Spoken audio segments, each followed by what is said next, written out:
é o Evangelho segundo Jesus,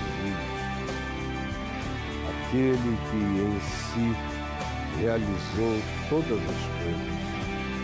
Ele é o Alfa, ele é o Ômega, ele é o princípio, ele é o fim. Hoje eu lerei no Evangelho de Marcos,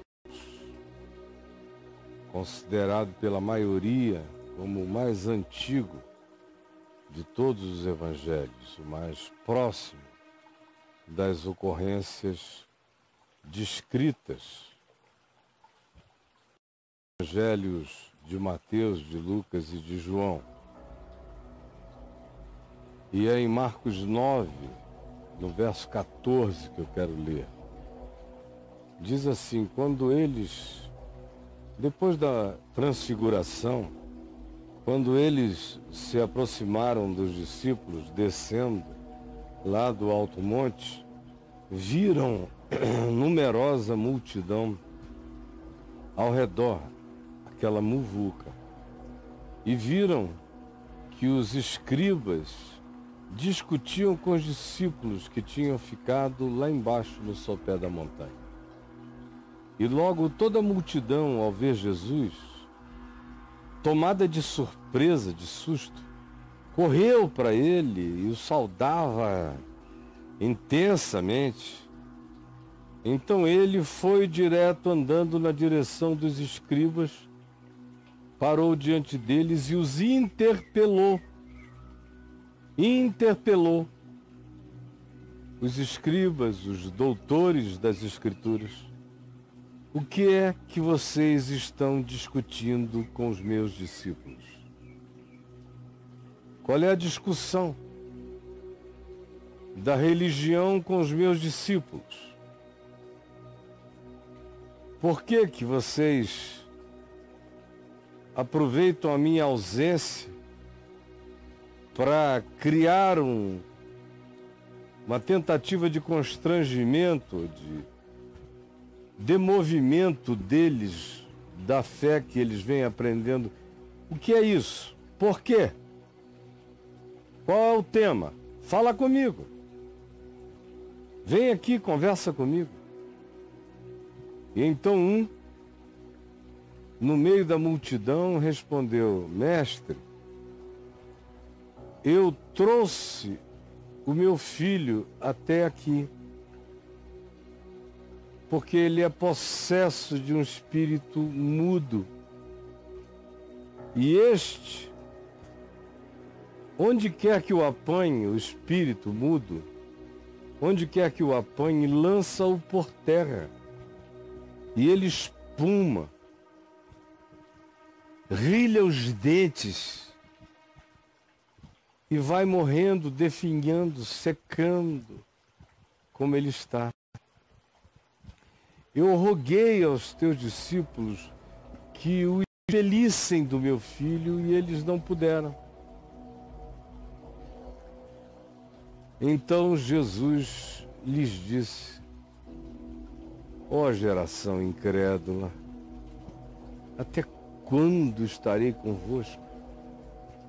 Até quando vos sofrerei? Trazei-me a criança, o jovem. E trouxeram-lhe. Quando o jovem, viu a Jesus, o espírito imediatamente o agitou com violência e, caindo ele por terra, revolvia-se espumando. Perguntou Jesus ao pai do menino: desde quando isso vem acontecendo? Desde quando isto vem acontecendo? Há quanto tempo isto lhe sucede? Então disse o pai do menino: desde a infância isso vem acontecendo com ele. Ele nunca viveu de outro modo, a não ser com esta opressão.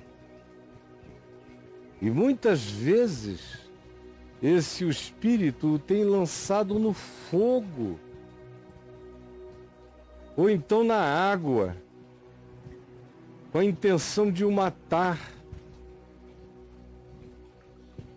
Mas se tu podes fazer alguma coisa em favor dele, tem compaixão de nós, por favor, e ajuda-nos. Ao que Jesus respondeu: se podes, tudo é possível ao que crê. Imediatamente o pai do menino exclamou com lágrimas: eu creio, ajuda-me na minha falta de fé. Eu creio, ajuda-me na minha falta de fé. Vendo Jesus que a multidão concorria, que ia virando um show, um espetáculo de observação, repreendeu o espírito imundo, dizendo-lhe: espírito mudo e surdo, eu te ordeno, sai deste jovem e nunca mais tornes a ele. E ele, o jovem, ou ele, o espírito, clamando, agitando muito, saiu, deixando o jovem como se estivesse morto, ao ponto de muitos dizerem: morreu, morreu, morreu. Mas Jesus, tomando o jovem pela mão, o ergueu e ele se levantou. Quando entraram em casa, os seus discípulos lhe perguntaram em particular: por que não podemos nós expulsar aquele demônio? Jesus lhes respondeu: é que esta casta não pode sair senão por meio de oração. De oração. É interessante como o texto todo gira em torno do crer, em torno da fé. Jesus, Pedro, Tiago e João estão descendo do alto monte onde houve a transfiguração, conforme o contexto antecedente. E quando chegam, encontram aquela multidão, uma discussão, os escribas muito mais bem preparados e argumentativos, oprimindo os discípulos de Jesus que tinham ficado lá embaixo, e a questão toda tinha a ver com a impotência. Eles não tinham conseguido expulsar o demônio do filho do homem que pedira ajuda. E certamente foi a partir dessa primeira frustração desses discípulos que os escribas começaram a levantar dúvidas, a pisar na autoestima deles, a mostrar e argumentar que eles não representavam nenhum nome de poder, porque tinham mandado o espírito imundo sair e o espírito não lhes obedecera, e que eles eram apenas servos e discípulos da seita de um louco, e que os verdadeiros exorcistas de Israel exorcizavam, mas cumpriam determinados ritos que eles nem conheciam, devem ter feito pouco, como quisessem e como podiam, do que tinha acontecido naquele show de impotência, de inexperiência dos discípulos. E a multidão assistindo perplexa, aquele embate, aquele MMA entre religião e marginalidade espiritual. E quando Jesus chega, eles afluem sobre ele. Jesus atravessa a multidão, vai direto interpelar os escribas: o que é isso? Por que vocês estão fazendo isso? Que história é essa? Então, sem que os escribas sequer respondessem, o pai do menino ergue a voz e diz: isso tudo aconteceu em torno dessa questão, do meu filho, e contou a história que eu acabei de ler. E o desfecho é esse. Ele conta a história, a impotência dos discípulos, ele toma Jesus pelos discípulos, por isso ele já chega na dúvida, porque o comportamento dos discípulos levanta dúvidas sobre Jesus. Guarde isso. O comportamento dos discípulos levanta dúvidas acerca de Jesus. O comportamento dos discípulos sempre levanta dúvidas acerca de Jesus. Por isso ele diz, eles não puderam expeli-lo. Mas, se tu podes alguma coisa, qualquer coisa, porque é assim que um pai e uma mãe desesperados fazem. Procuram qualquer recurso em qualquer lugar. Então tinham ido lá por causa de Jesus. Chegaram, Jesus não estava, estavam os discípulos. Uma multidão e os escribas interpelando os discípulos, provocando. Chega essa situação concreta, é posta diante dos discípulos de Jesus, eles se manifestaram impotentes e os escribas bateram neles veementemente. Até que Jesus aparece, o homem tinha visto o encurralamento, a impotência dos discípulos de Jesus, como eles não tinham podido fazer nada contra as duas castas que estavam ali. A casta dos demônios e a casta dos religiosos, dos escribas. Impotentes ante as duas castas. Então o homem, ao contar a história, vira-se para Jesus e lhe diz isso. É um tormento desde a infância. Desde a infância.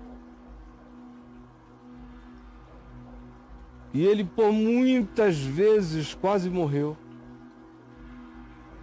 E o estado dele é de definhamento, enfraquecimento, ele vai morrer. Mas se tu podes alguma coisa, tem compaixão de nós e ajuda-nos. Porque a impotência, a fragilidade, a dúvida e o acuamento dos discípulos levantou sérias dúvidas acerca de Jesus para esse paizinho frustrado de coração. Ele levou o garoto lá por causa de Jesus originalmente. Jesus não estava, o que sobrou? Sobrou a igreja, sobraram os discípulos. E os discípulos sem conhecimento, sem experiência, sem fé, sem conhecimento espiritual,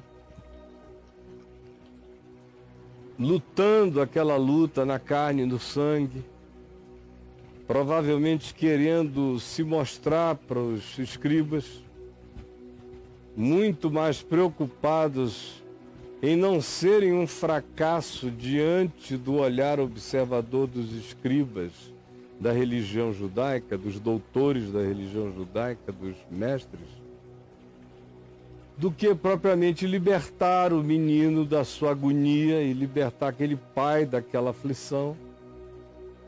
É quando as coisas reais do mundo espiritual ficam de lado diante das lutas, das preocupações, dos embates, das guerras, das distrações, da raiva, do ódio, da competição e da disputa no ambiente dos acontecimentos, que distrai o foco da vida, da fé, leva a gente na direção errada e a gente acha que dá para combater o mal distraído em relação a ele.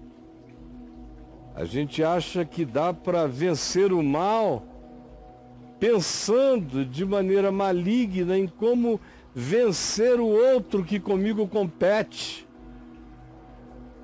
É quando a gente acha que pode vencer o mal por fórmula, por autoridade delegada. É quando a gente acha que pode vencer o mal estando com a mente totalmente sequestrada por outro tema, por outro assunto, por outro interesse, por outra disputa. aí não dá para vencer o mal com o mal. Não dá para expulsar demônios pensando em que se quer expulsar o demônio por causa da nossa própria reputação. Especialmente se trata de gente séria, não de cordeiros em peles de ovelha, mas em ovelhas em peles de ovelhas, cujo poder está em que ela não se distraia de ser ovelha. Eis que eu vos envio como cordeiros para o meio dos lobos. O princípio é esse. É não se distrair de quem você é. Você é um cordeiro enviado pelo Cordeiro de Deus, que também é o leão de Judá. Eis que eu vos envio. Não se distraia. Não queira brigar a briga dos lobos. Não discuta os temas dos lobos. Não permita que eles desviem o foco do seu pensamento do cerne dos significados e das importâncias e dos sentidos, levando você para uma guerra paralela onde nada é salvo, onde apenas tudo é perdido. Não consinta isso. E foi isso que eles conseguiram fazer. Distrair os discípulos da verdadeira luta que tem a ver com solidariedade, carinho, humanidade, despreocupação total consigo mesmo e foco absoluto no ser doído. Que foi o que Jesus fez. Jesus desceu, andou na direção dos que distraíam o mundo e a verdadeira luta espiritual, chamando aquilo para um conflito de competições e de empoderamentos e de demonstrações, e que não libertava ninguém, era como guerra acadêmica e teológica, não produz nenhum resultado, não liberta ninguém, não cura ninguém, não melhora ninguém, o povo não fica nem sabendo, mas os que deveriam estar ajudando ao povo se distraem da questão essencial da vida, que é amar a Deus no próximo. Então chega Jesus, interpela os escribas, vira de costas e anda na direção do Pai. E pergunta: há quanto tempo isto lhe sucede? Essa é uma pergunta de interesse, de amor. Há quanto tempo? Essa história tem que ser conhecida. Interesse pela história dos outros ajuda a curar os outros. Há quanto tempo isto lhe sucede? Entender a viagem, o drama, a angústia dos pais, desse dependente, desse codependente, que é o pai da família. Como o menino não falava, porque era surdo. Se diz que o espírito era mudo, e Jesus diz: espírito surdo e mudo sai. Porque o menino certamente não falava porque não ouvia. E aquele entupimento sensorial e cognitivo era resultado de um bloqueio de natureza maligna. Por alguma razão, na infância dele, por algum trauma, por alguma porta espiritual que se abriu através da oportunidade de algum trauma, de alguma perturbação ou até de alguma herança genética e psíquica que tenha aberto a porta para esse estado e que se manifestou fazendo com que esse moço não quisesse ouvir mais. Ele se tornou surdo. E essa coisa se manifestou fazendo com que esse moço não quisesse falar mais.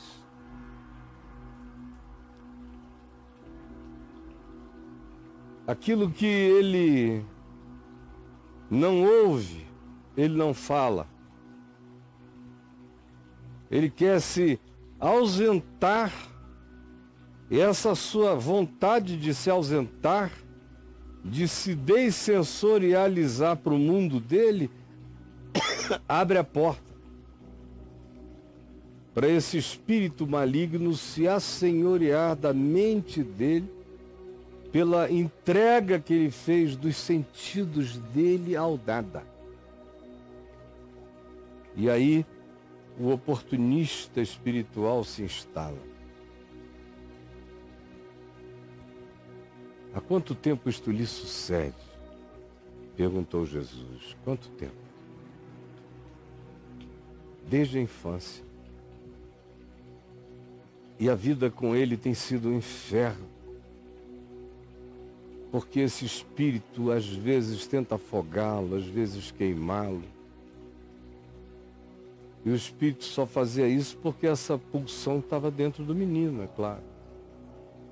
Essa pulsão autodestrutiva.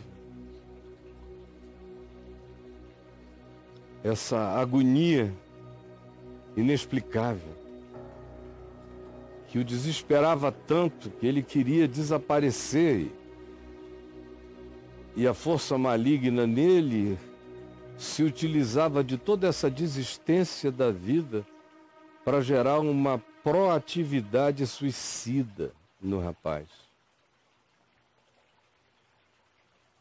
E aí,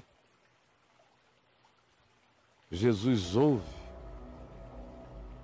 E enquanto ouvia, a conclusão do pai, dizendo mais, é uma adversativa. Até aqui foi uma miséria de vida, mas até aqui não só a vida foi uma miséria, mas os teus discípulos também foram impotentes. Mas se tu podes alguma coisa, qualquer melhoria, se tu podes alguma coisa, tem compaixão. Porque o homem sentira que com Jesus era diferente. Os discípulos tinham discutido sobre demônios, expulsão de demônios, castas malignas, métodos de exorcismo, e ninguém tinha enxergado o menino. É Jesus quem desmonta os poderes dessas castas, da casta religiosa, que só queria discussão, da casta espiritual, que se fortalecia na confusão,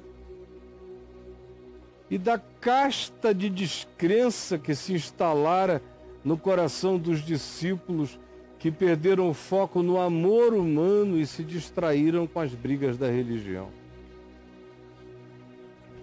Aí reina o ambiente aonde o dominador perverso se estabelece com autoridade total. O homem, todavia, se impressiona com a solidariedade de Jesus, que quer saber a história do menino. Desde quando isso acontece? O que aquilo produzira no ambiente familiar? E é daí que vem essa adversativa da pequena esperança. Mas se tu podes alguma coisa, se podes alguma, está cheio de relatividade. Não há certezas e nem há qualquer dimensionamento de aonde chega esse poder, que alcance tem Jesus sobre a vida humana.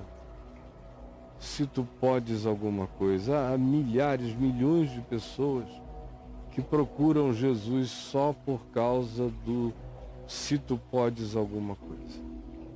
Na realidade eu não sei não, mas não custa nada.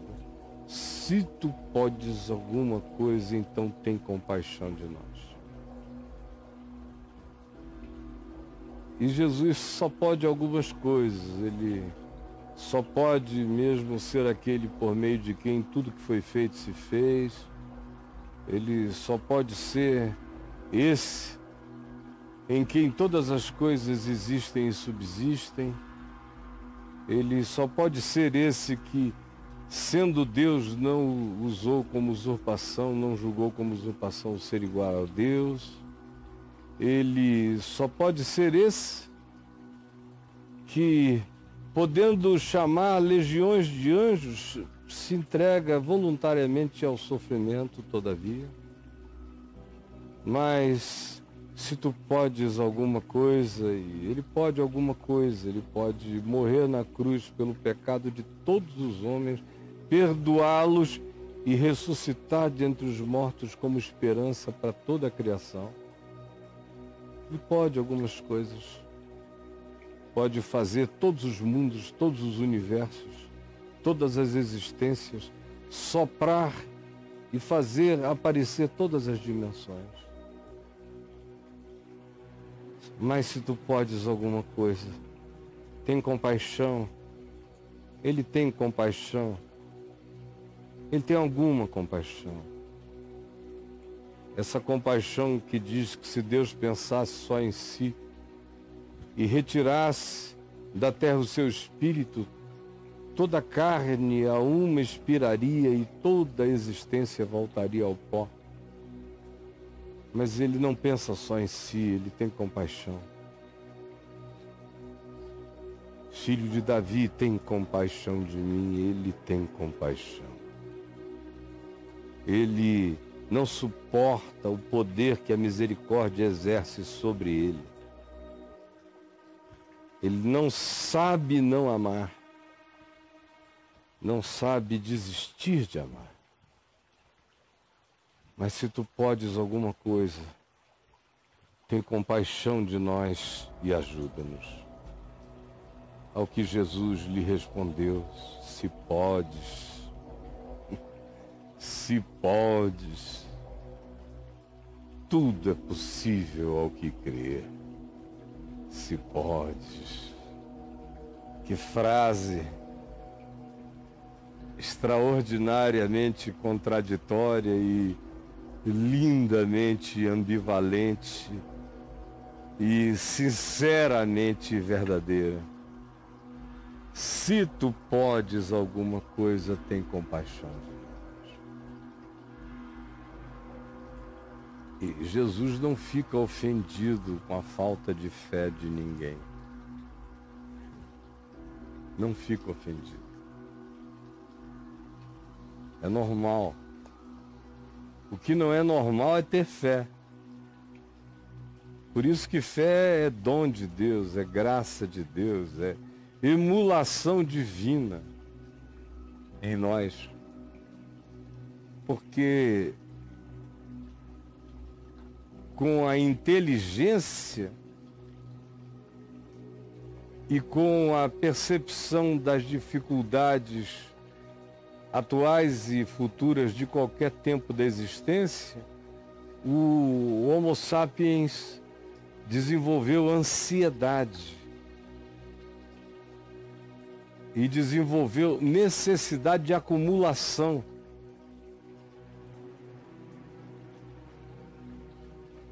Tudo tinha a ver com sobrevivência. O Homo sapiens é um ser de sobrevivência.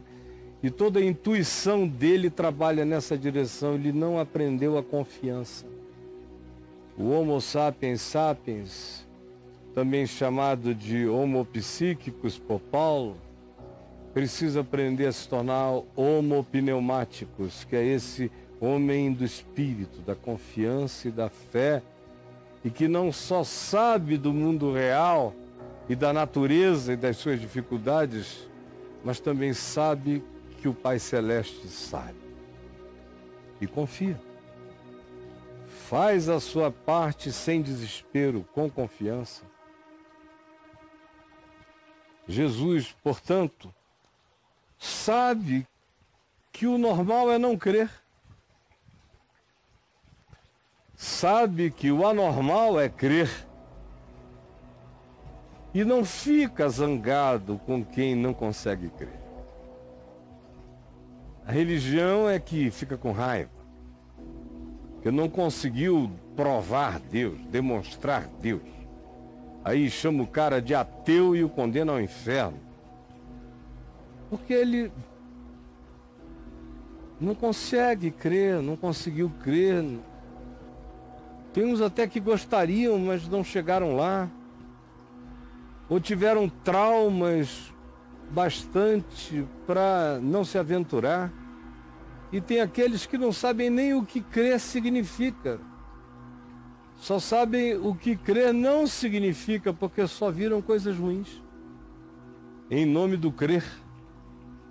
Só viram o não pensar, o não sentir, o não solidarizar-se, o não se importar, e então descreram de tudo quanto diga respeito a crer.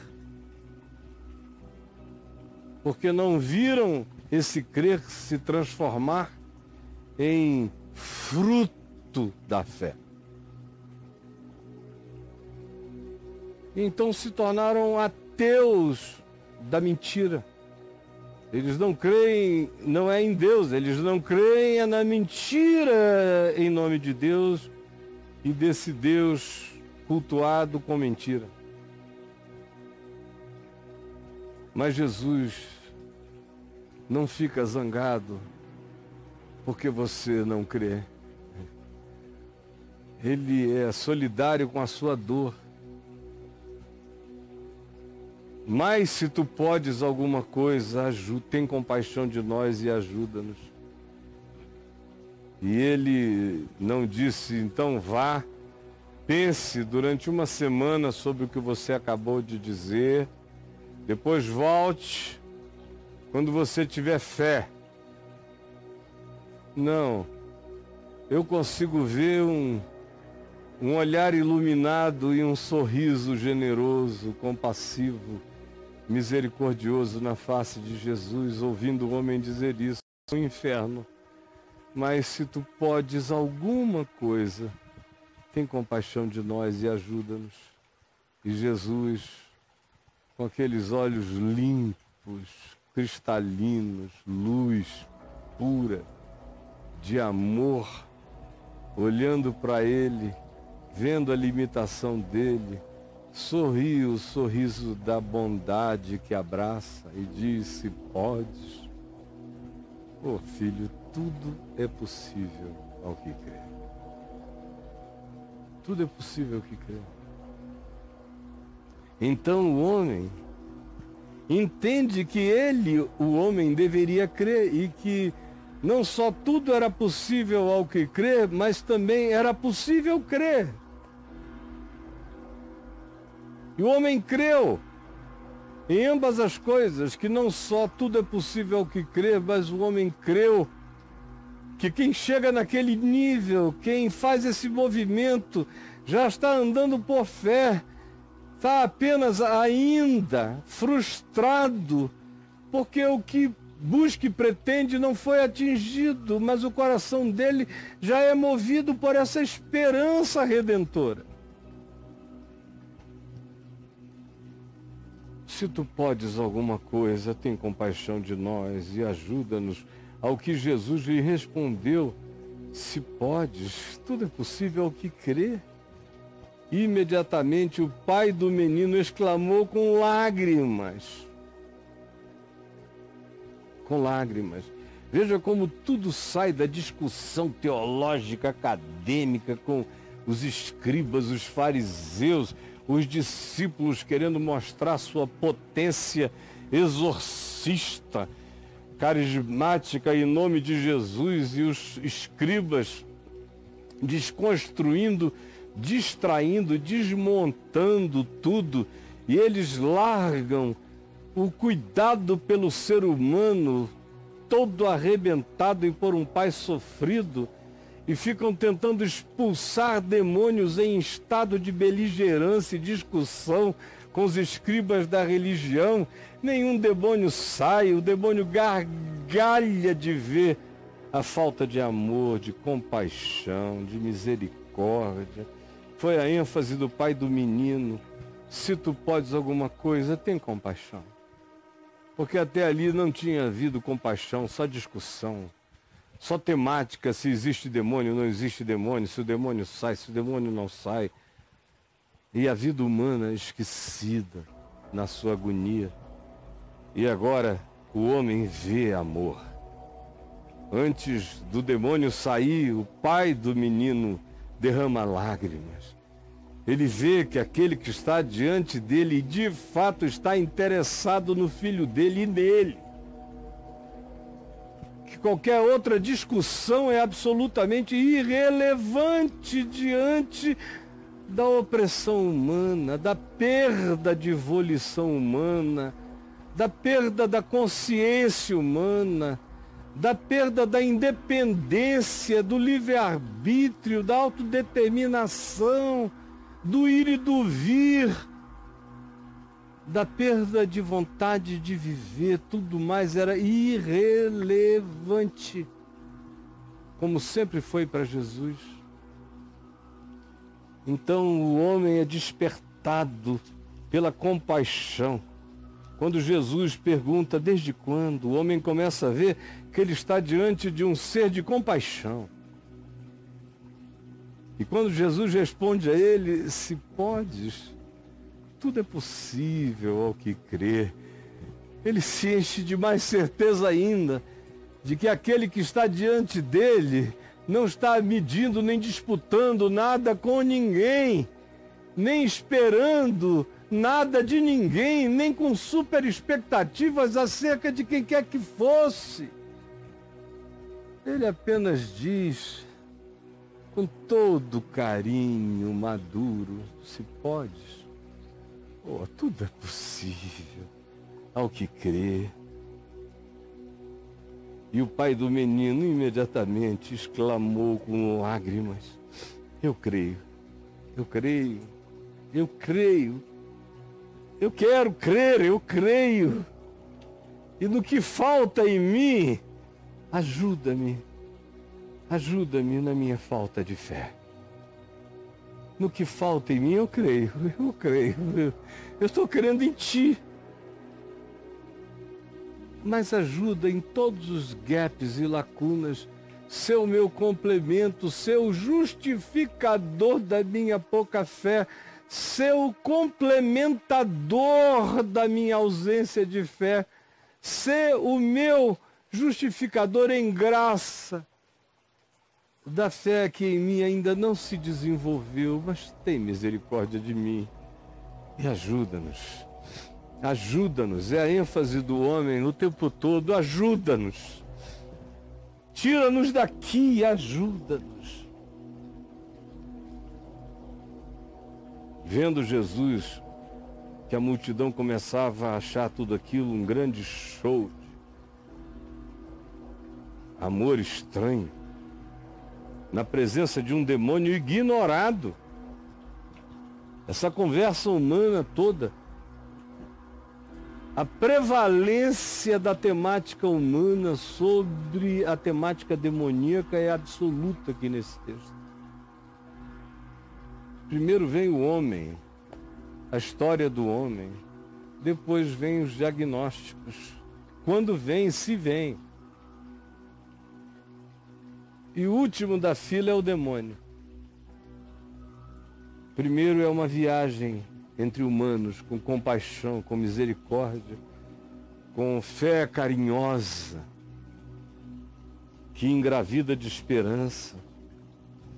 Então, Jesus, quando chega a multidão curiosa, a multidão que distrai o tema, ele então repreendeu o espírito imundo, dizendo-lhe, espírito mudo e surdo, eu te ordeno, sai deste jovem e nunca mais tornes a ele. Essa é uma ordem. Tira todas as causas espirituais, psicológicas, que causaram aquela abertura, entrar demoníaco opressivo na mente do jovem e agora fecha, como diz o Apocalipse acerca dele. Posteriormente, ele é aquele que tem as chaves de Davi. Ele abre e ninguém fecha, ele fecha e ninguém abre. Nunca mais tornes a ele. Nunca mais tornes a ele. Ele vai viver o resto da vida com lucidez, com consciência, sabendo de si, se autodeterminando, escolhendo viver. Nunca mais tornes a ele. Esse é o poder do Evangelho. Não existe nenhuma clínica psicológica, isso é uma heresia. Você, de uma pancada só, dizer, não, isso aqui está resolvido. Esse trauma está curado pelo perdão. Seu perdão está com isto. Ou isto agora nunca mais voltará a ti, porque tu entendeste essa verdade que vai se transformar em sol e escudo, em luz e defesa para sempre na tua vida. Quem tem esse poder? Que palavra opera isso? Que doutrina, como diziam os da sinagoga ao ouvirem Jesus pregar, que doutrina maravilhosa é esta? Que abre e ninguém fecha, que fecha e ninguém abre, que tem o poder de dizer, espírito surdo e mudo, sai deste menino e nunca mais tornes a ele. Esse é o poder que está para além de tudo e sobre o qual Jesus exclamou, se podes? Tudo é possível ao que crê.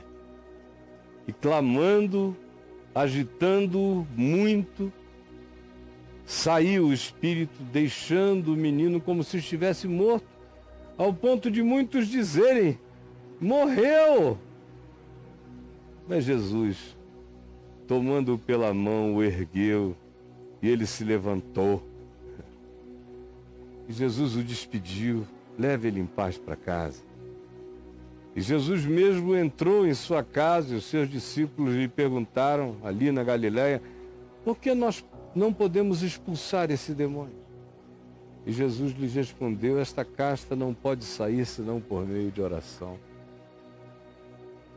Tudo que não havia entre vocês era oração. O espírito da oração tinha acabado, só havia o espírito da discussão, do debate. Como é que vocês vão expulsar diabo com diabo? Diabolos, o divisor, estando vós em estado diabolos, de divisão, de raiva, de ódio. Satanás não expulsa Satanás. Essa casta só sai pelo foco da oração do amor, da compaixão, da empatia. Qualquer casta e castas arraigadas estremecem na presença do amor. Como eu já vi demônios me dizerem, sim dizerem, talvez o mais inesquecível de todos os fatos para mim tenha sido em janeiro de 1979, quando eu estava só em casa em Manaus, família toda viajando, e chegou um pastor presbiteriano numa moto, parou e falou, meu irmão, você pode vir até a vizinhança da minha casa, porque tem uma vizinha minha que aparentemente está horrivelmente endemoniada. Eu abro um parêntese para dizer que esse pastor não cria em demônios, nem manifestação demoníaca, fazia pouco de mim durante alguns anos já. Desde 73 que ele fazia pouco de mim porque eu expulsava demônios e ele dizia que aquilo tudo se curava com Ampliquitil, que era o remédio psiquiátrico da época. Dá Ampliquitil para ele, para ela. Então, fecha parênteses. Aí chega ele falando que aparentemente a vizinha dele estava horrivelmente endemoniada. você pode vir comigo? Aí eu fui. Ele na moto, eu na minha moto também, fui atrás dele, eu do lado. Paramos, aí tinha uma multidão enorme na porta da casa. Eu já era muito conhecido, eu já estava na televisão desde 74, então a cidade inteira me conhecia. Quando eu cheguei foi aquela confusão, aquele alvoroço, aquele monte de gente, de curiosos. O que o senhor está fazendo aqui? E eu perguntei onde estava a pessoa. E o marido dela, que tinha fugido de dentro da casa, porque ela estava com uma faca imensa, dessas de tratar peixe grande, na mão, e a mulher era alta, ela devia ter aí 1,70 m e alguma coisa, enorme, forte, parda, forte, musculosa e alta. E o marido então me disse, ela está lá dentro, eu tranquei a casa por fora. E eu não tenho coragem de entrar, porque senão ela me mata. Eu falei, então, por favor, abre a porta para mim. Não entre aí não, é melhor o senhor expulsar aqui de fora. O cara dizendo, grita aqui de fora, manda sair. Depois você entra. Porque ela está com a faca na mão. Aí eu falei, não, abre a porta para mim. E ele abriu. Eu entrei, fechei a porta por dentro, para ninguém vir atrás de mim. E fui entrando na casa. Tinha um corredor comprido, no bairro do Japim. Quem é de Manaus sabe onde eu estou falando. E naquele tempo não era como hoje, não tinha quase nada ainda no Japim. Só os condomínios populares. Aí, quando eu vejo no final do corredor, aparece a mulher com aquela faca reluzente e dizendo, eu vou te matar, desgraçado, e partiu para cima de mim. Eu parti para cima dela e disse, sai dela em nome de Jesus. Ela caiu, pegou a faca, levantou de novo, veio correndo, e eu parti para dentro, sai em nome de Jesus, e ela caiu e a faca foi jogada fora. Aí ela foi, pegou a faca a terceira vez e passou por mim no corredor. E eu só olhando, atento. Foi para a cama dela, pegou o travesseiro dela, cobriu o rosto com a faca para o lado de fora e começou a fazer assim, a dizer, não olha para ela com esse amor, seu desgraçado. Por que que você não fica com raiva dela? Por que que você não a odeia? Mas você olha com esse amor é insuportável. Esse amor me queima. Eu não aguento esse amor. Eu então falei, este amor não é meu, eu não tenho o poder deste amor. Este amor é o amor do Criador dela, amando-a por mim, em mim. Larga essa faca e sai dessa mulher. Ele jogou a faca para o lado, a mulher estremeceu e ficou livre. Eu a levantei, chamei o marido dela e o exortei terrivelmente, porque ele era um homem de ódios, um homem insuportável. Ele já tinha maltratado demais essa mulher. Ela ficou endemoninhada, porque o ódio dela por ele era tão grande que o ódio dela era uma invocação ao diabo para possuí-la, para que ela tivesse a coragem final de matá-lo. Porque ele tinha cortado as 2 orelhas dela na última ação dele contra a mulher dele. Ele cortou as 2 orelhas. Eu depois a recebi na minha casa, já em 1983, em Niterói. Isso foi em 79, 4 anos depois. Eu a recebi na minha casa para ela fazer uma plástica de restauração, de diminuição daquele agravo que ficou nela. Então eu tive uma conversa enorme com ele. E com amor. por ela e amor por aquela família. Foi a primeira vez que eu vi demônios confessarem com a boca a insuportabilidade do amor. Quando Jesus diz, essa casta não sai senão por meio de oração, é porque não existe oração como mecânica, só existe oração como relação concentrada em amor. É só a relação promovida, mediada e objetivada em amor que é oração diante de Deus.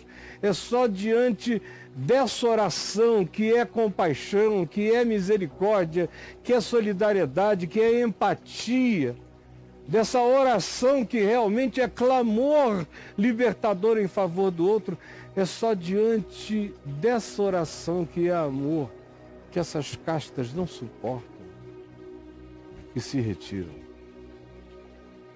Senhor Jesus, permite que essas muitas pequenas palavras do Evangelho e ensinos do Evangelho e princípios do Evangelho tenham chegado ao entendimento, à compreensão, ao discernimento, para que se tornem ativados em prática, se efetivem pela obediência, pelo desenvolvimento da palavra em nós mediante a prática em fé. Essa fé que se faz efetiva, que se faz e se prova verdadeira pela prática do amor. É o que eu te peço que tu realizes hoje no coração de milhões. Em nome de Jesus. Amém e amém.